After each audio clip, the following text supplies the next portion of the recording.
So, given this talk a few times before, but today it's I think more special than any other time because I have my brother here in the crowd. So, for what it's worth, I'm actually going to get some feedbacks and ricochets after that on family dinners. So I'll try to do my best even better than any other time. Um, just a small correction. I think we're still not viewing ourselves as a company who made it. So that just a small correction to how Tsachi started. So really humbled to be here. I think that is important. These forums are super important. I think that back then when we started, we were keen to learn and understand and kind of, you know, change notes with other fellow founders or company that have made it. And back then, I think it was like 6 years ago, it was much tougher. Those forums were more unique and very hard to find.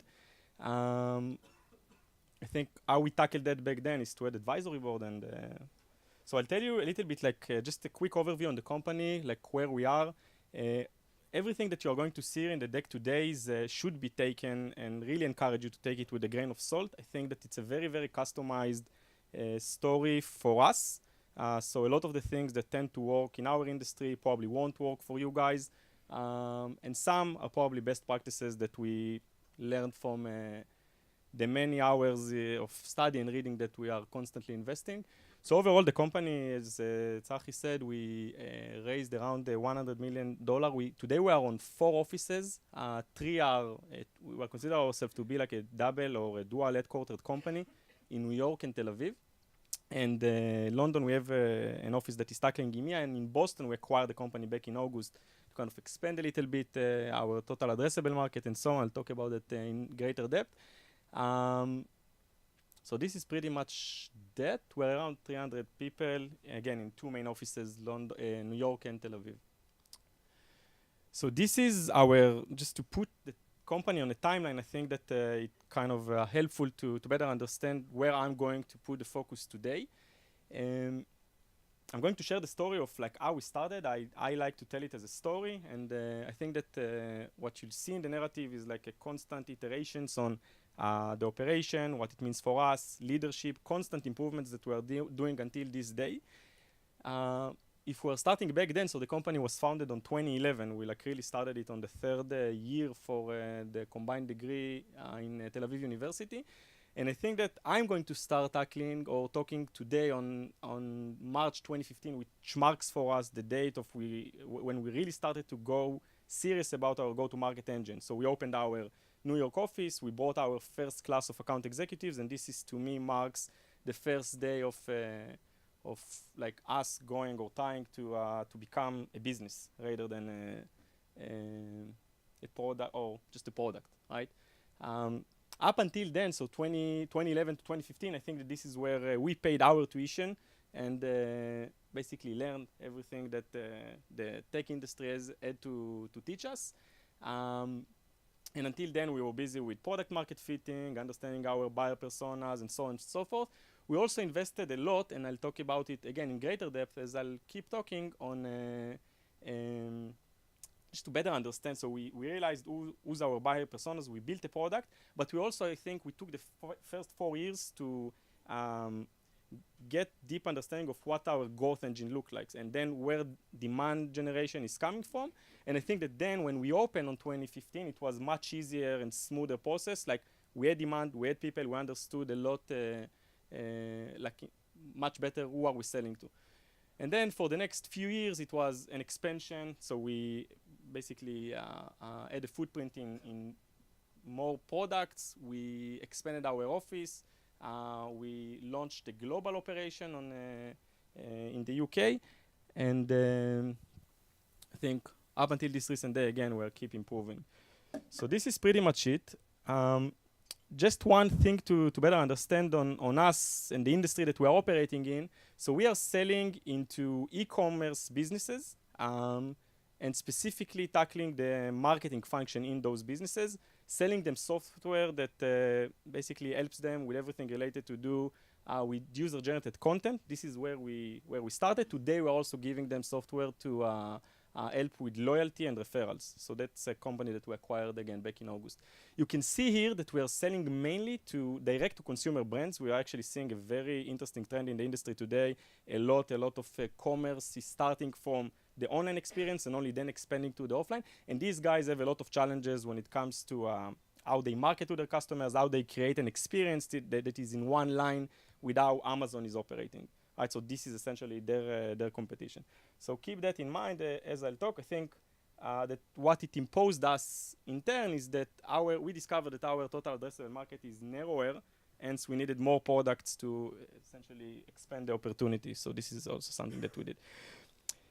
So I'm going to actually start with I think that what's really important before I know that the whole context is growth, but I think that what we nailed, I think early on, or nailed, like try to nail, is like and I think this, if someone would have given this tip to us, I think that it would have saved a lot of time.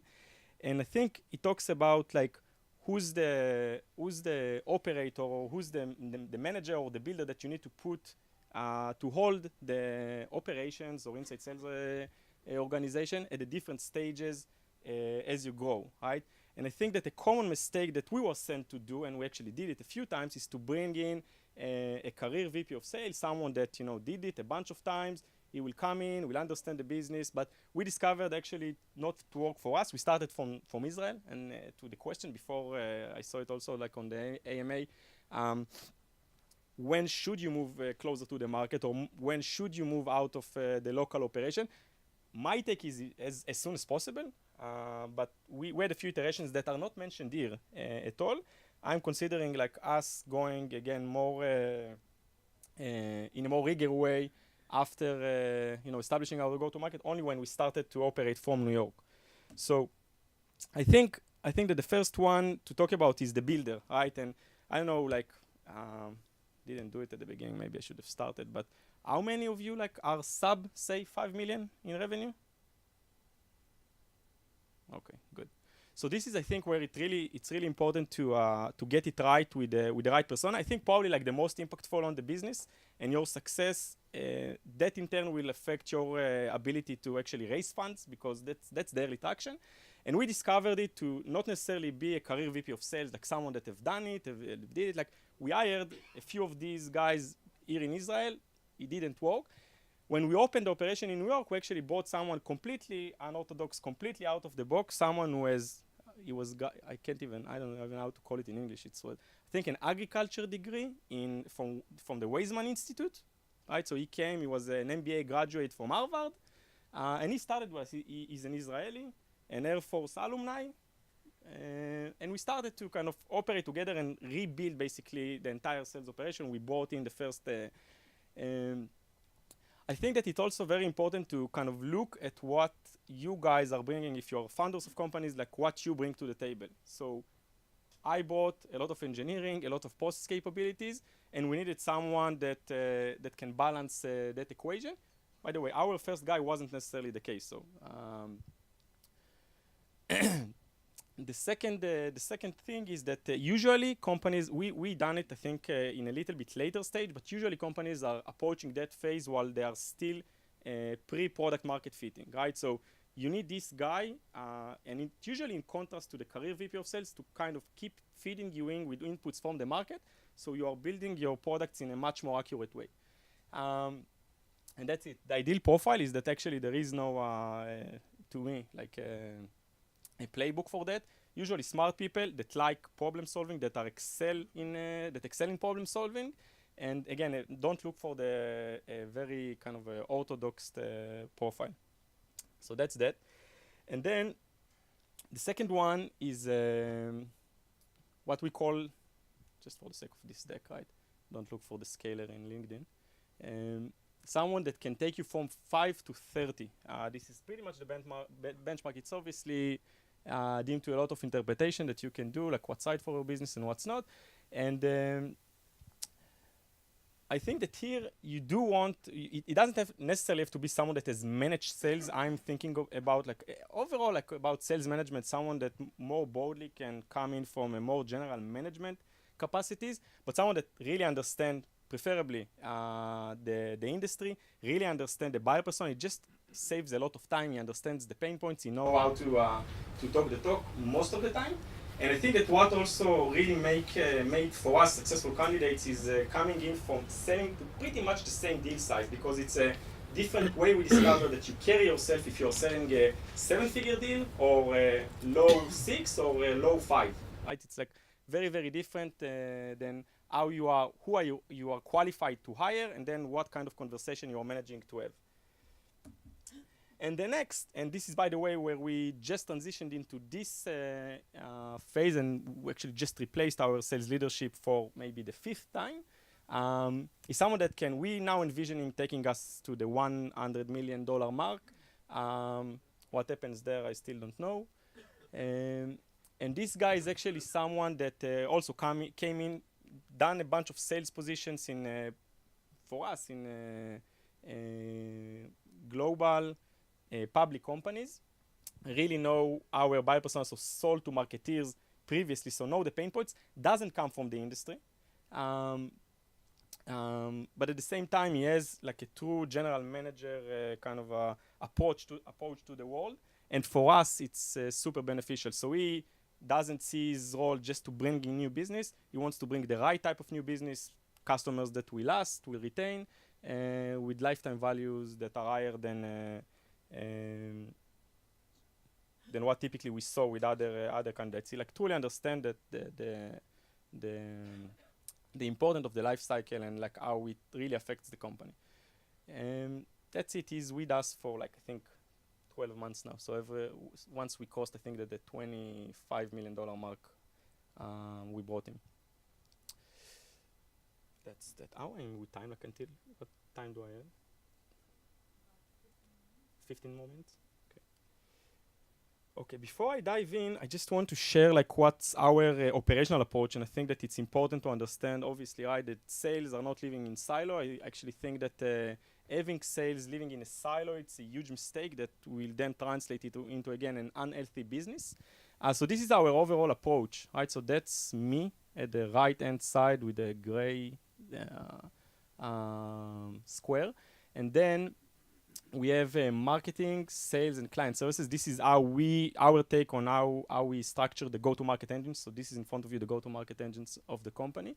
Now, from right to left, it's like the decision-making, and then the actual force that is doing it. And then all the people here are responsible for governance, processes, measurement.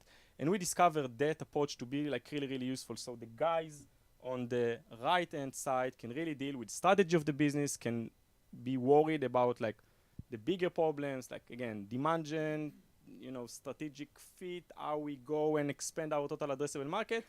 And these guys here are making sure that the operation is sticking, processes are being carefully followed, measurement is in place, and while these guys are rolling up to their departments respectively, we had, it was important for me at the beginning to have an entity or a function that is rolling up to me and actually providing another level of measurement for the business, right? So my sales operation or my VP sales operations, which I'll elaborate on that role because it's a crucial one to have, especially as you scale up.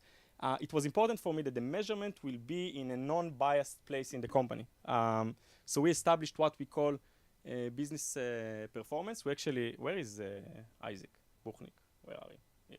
So I'm actually going to give some credit to this wonderful guy that helped us put all of it together. Like really took us hand in hand the early days. Today's with Bring.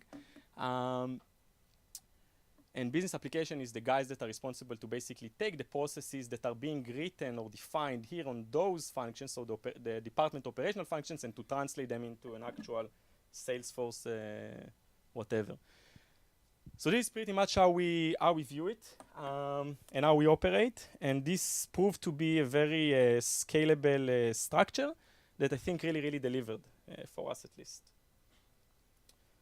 Now, dive into like the mid blue one, so all of that. That's what the organization look like.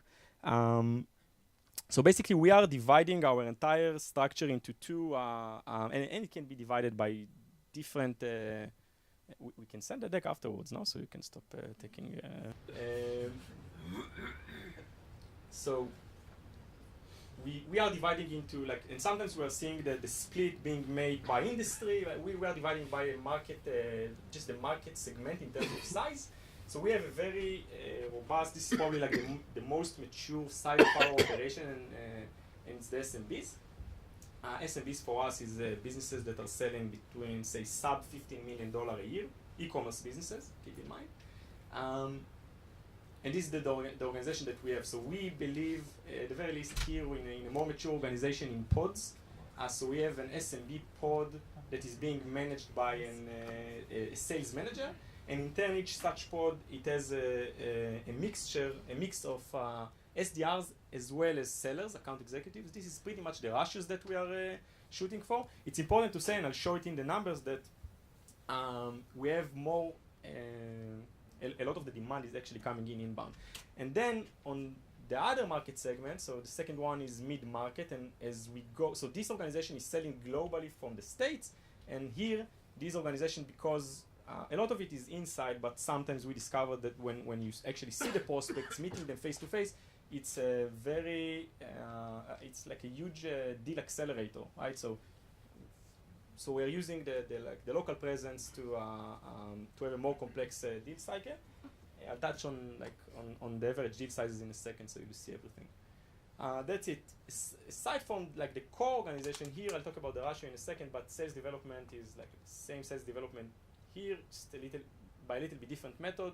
And here, we have the three functions that are sitting in the background, basically responsible to kind of remove friction out of these guys day to day, to have them focused on like actual sales management, closing deals, bringing revenue, while these guys are taking care for the rest.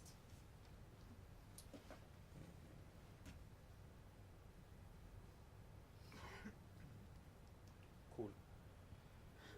So I think one of the most important topics to tackle, and I'm confident that every one of you is aware of that by now, is like what's demand gen look like, and then how it's what's the split between the different. So we discovered that it's behaving differently for different geographies as well as for different market segments.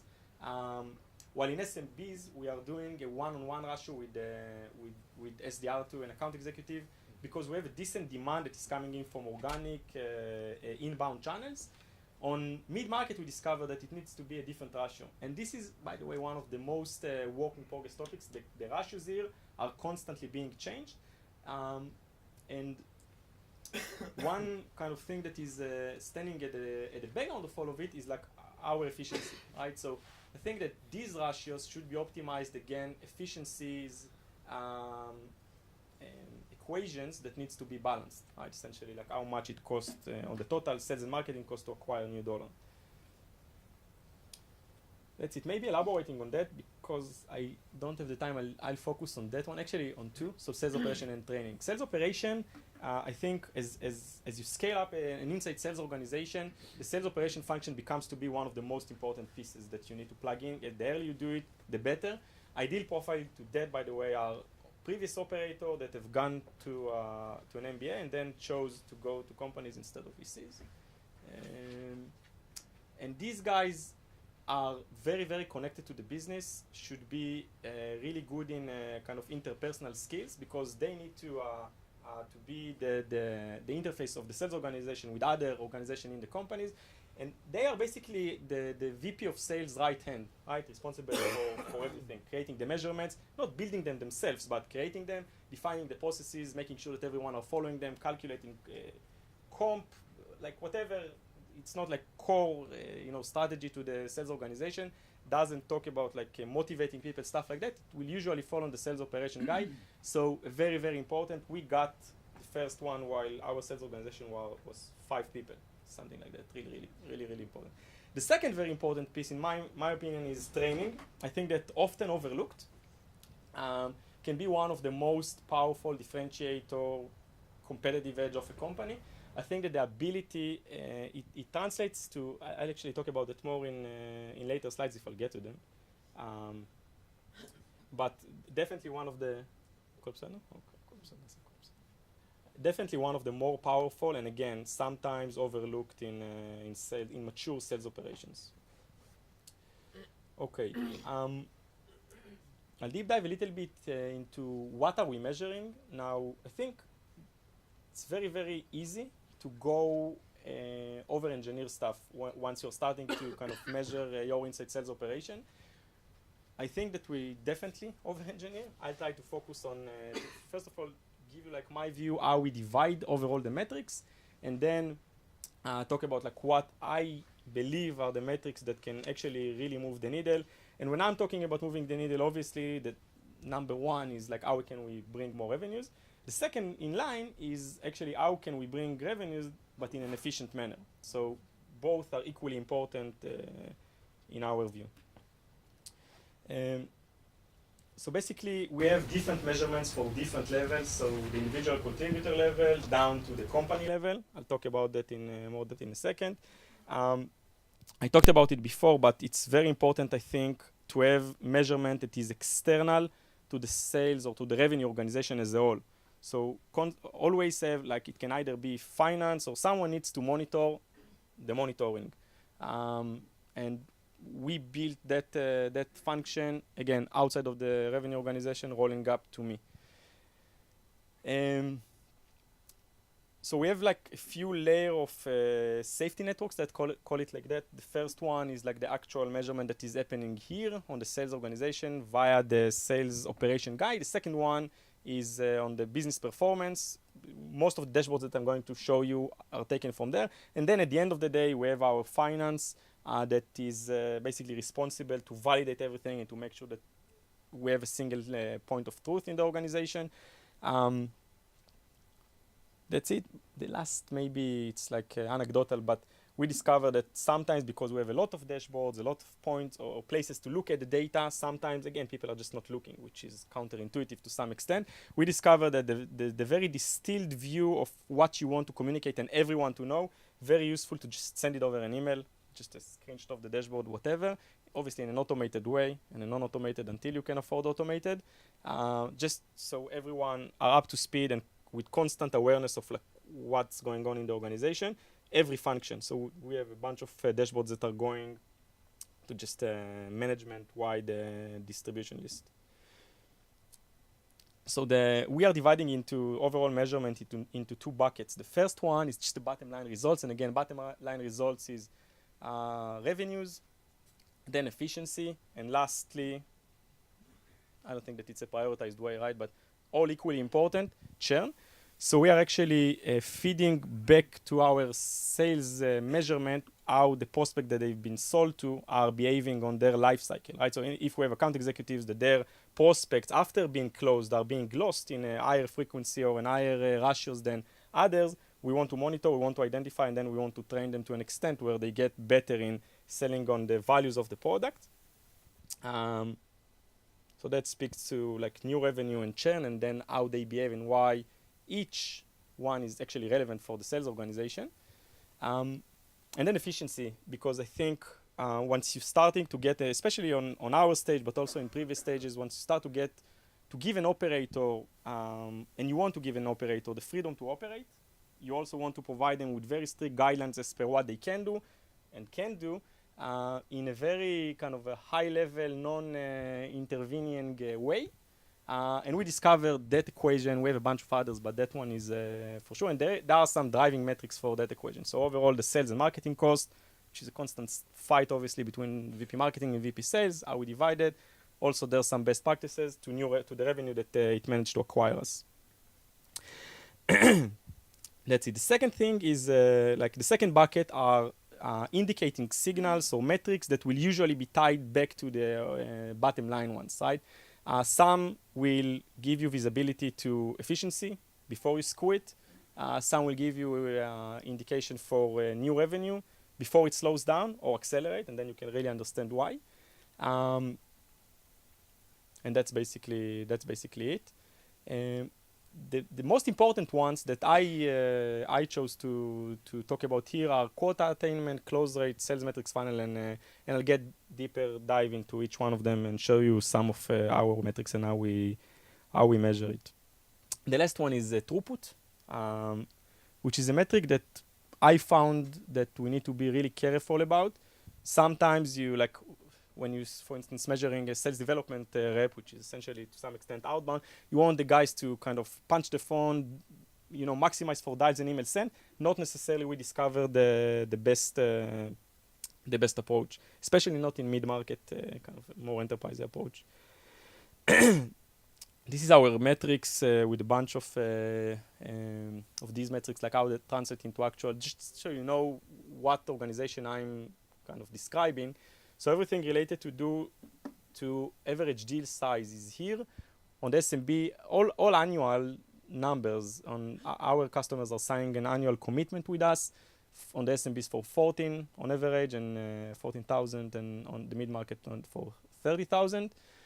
AE quota really differ on the seniority of the account executive and then how comfortable he feels, and it's okay. I think if time will allow, again, I'll talk about ladders and quota against those career ladders.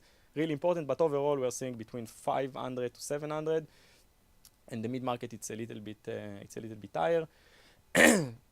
Pipeline creation, it's also something that we are monitoring, like how much is coming from outbound, how much is coming from marketing, and that's as we are maturing, approaching more of our market via inbound organic channels, then it becomes harder actually. Like more of the prospects of the world are in the database, and then outbound come in to compromise. Sales cycle, you can see the numbers here, but that's actually something that really affect productivity and efficiency. And lastly, the sales development quota, super work in progress numbers, that line. We are constantly changing it, haven't cracked the exact equation or formula to that. So that's that. So we'll start with the cost. Are we with time again? It's still fine? 5 more, 6 more, 10 more minutes, like, something like that. Okay, so let's talk a little bit about cross-function, like company-wide metrics that are actually matters. So here, basically revenue with the attribution. So what goes into which channel. So you can see that this is like the pretty much like 30-70% inbound and ecosystem. So we have a very strong partner revenue contributor, and you can see that sales is pushing anywhere between 30 to marketing, sorry, inbound is pushing somewhere between 70 to 60 to 70%. This is something that we are constantly monitoring to just see how and then from these charts you can really know what's to double down on and what's, you know, is working worse. Here it's like more robust and some more data. Here, by the way, it's like one of the best or the most prone to error in terms of over-engineering it. So metrics that are like giving visibility to the sales floor manager, so one level down from the SVP sales. So these overall revenues, easy. You can see that we built our dashboards in a way that is actually telling a story, right? Because otherwise it's very hard to understand and navigate. So basically I expect my head of SMBs, for instance, to walk in every day and this is by the way SMB measurement, and to start going through the story, new ACV, deals, and then as you get deeper into the funnel, you understand exposing, uncovering more granular facts on the sales floor, and you can discover problems or stuff that work, and then you can shoot double down on. The second thing that again to me is one of the most important signals is like just overall opportunities velocity and how much we are creating. You can see that we are working in a notion that is called moving window, essentially 30 days average. Just help you kind of move noises out of all the charts. So here you can see that actually we are early in the year for SMBs, slow down a little bit in everything that is related to do with the opportunities creation, which in turn then will probably slow us down on revenues if nothing major will happen. Another very important one, as I mentioned before, is the close rate, right? So once you have a rigor process, very structured one in place, then you can start follow interesting metrics such as close rate. And close rate basically gives you good visibility to just market dynamics, overall quality of the sales flow. It's very, very important metric to monitor. And here too, we're monitoring it in a moving window with a moving window approach.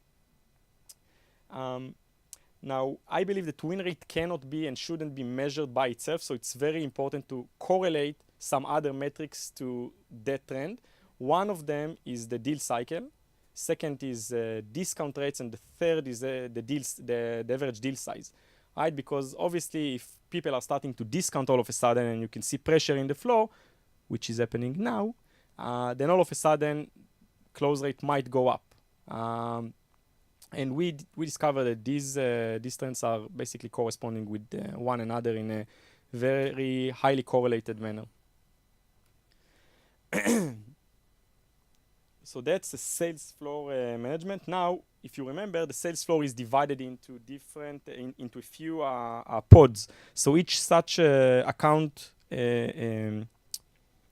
executive manager is looking at a pod that is basically managing the team. And here it comes down to basically quota attainment, one of the biggest driver. So here you can see the entire by name of the company, and you can see that wherever the blue chart is below the red star, it means that we have a problem, and people are not hitting their quota. So that's just a view, an individual view. Another view of quota attainment. Just I think for sales managers, what I'm trying to show here that how you visualize thing really affect their motivation to go into those dashboards and to actually look at them.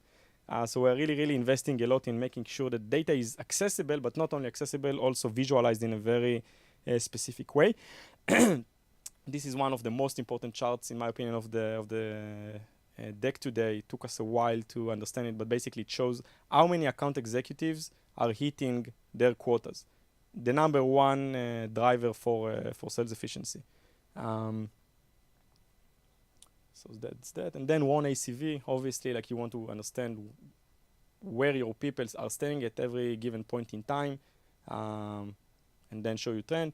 You can see that it helps you identify and really visualize for decision making. Like for me, I go into those dashboards, pick up the phone and ask my VP of sale or my head of SMBs, what's going on with Marita, which is an actual problem for the business right now. An average deal size that is again designed by the specific account executive, so you want to see everyone pretty much in line. Same goes for average discount. And again, the idea is that all of those metrics that we monitor across the sales floor, across the business, we want to tie them back and to see who are the drivers of those metrics, who are doing better, and who is required for more training, more work. That's it. And these are all the throughput metrics that I showed before.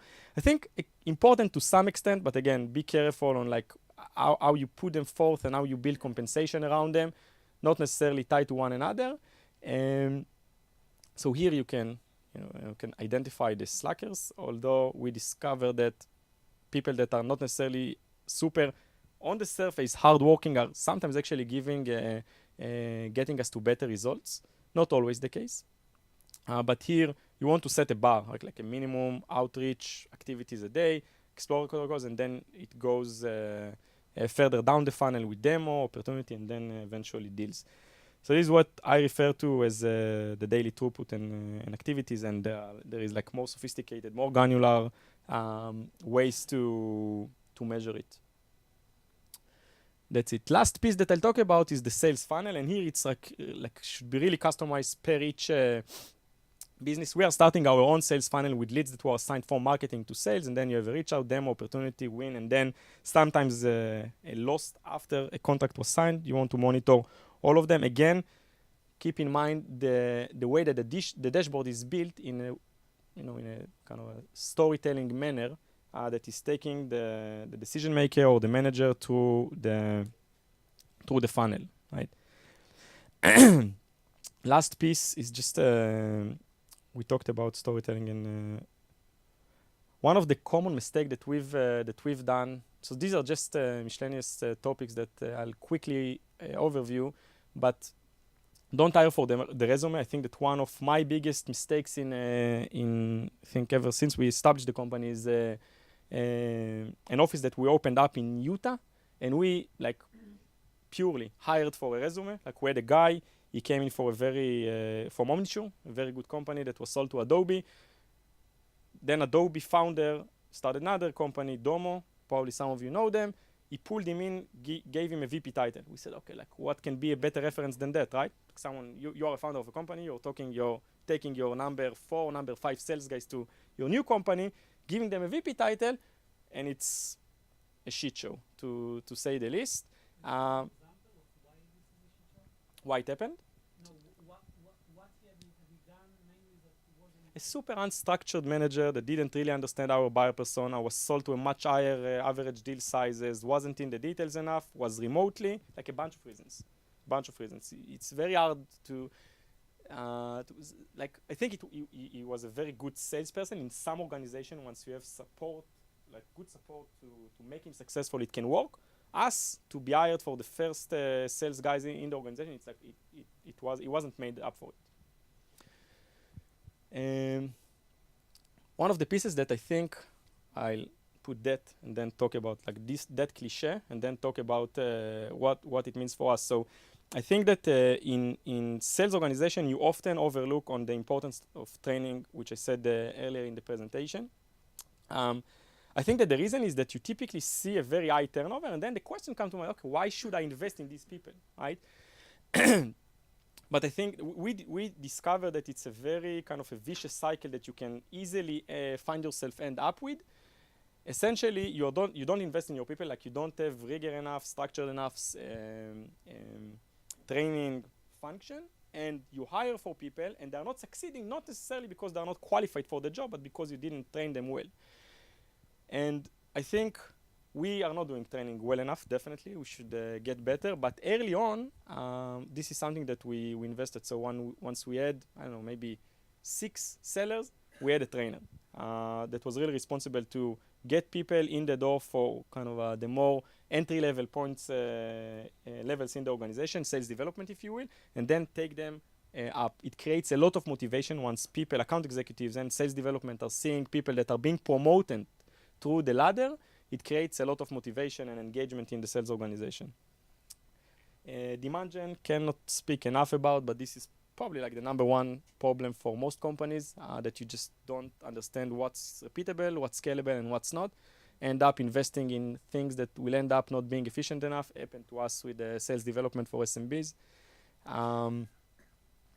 And I think what we discovered is that the more product the guys have to sell, the more engaged they are, the higher the quota you can take them to, the better the efficiency. So that's a very, very easy equation to prove and to show. You do pay in slower ramp, which again ties back to how important it is to have a very, very proper training function. That's it.